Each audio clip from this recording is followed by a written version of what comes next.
The Isaac Walton League of America presents Outdoor Ethics, sponsored by Orvis. Let's say you're archery hunting and take a good shot on a deer, but the deer doesn't drop.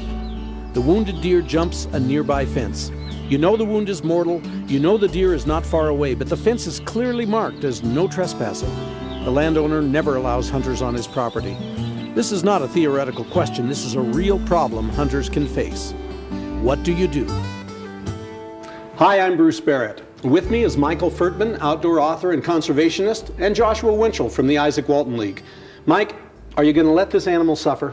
Bruce, I think the first lesson here is that knowing how this landowner feels about trespass and hunters is to not hunt near that property line. You're just asking for trouble. But once that shot is taken, a hunter has an ethical obligation to dispatch wounded animals or Mike, retrieve down game. I agree with you. I think the hunter got himself into this position because he set up too close to that boundary line. But the fact is, an ethical hunter will not break the laws and will respect the wishes of the landowner. Wait a minute. I know plenty of ethical hunters whose personal values would tell them that they have to retrieve that animal. They have to cross that fence because they believe that the land and the wildlife came before the no trespassing. Break the law. The fact is there are legal options available to that hunter. The hunter can go to the landowner again and ask permission. If the landowner denies permission, the hunter can go to a conservation officer and see if the conservation officer, there's legal options available. Every minute you spend on that telephone or driving around trying to secure this permission is a minute that animal might be suffering. And if the weather conditions are bad, it's raining and snowing, that blood trail could be eroding and you'll never recover the animal. You need to do the right thing. One thing we can all agree on is the hunter bears some responsibility for getting himself in that situation.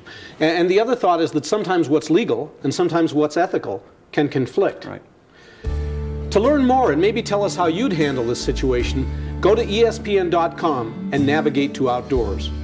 We'll see you next time.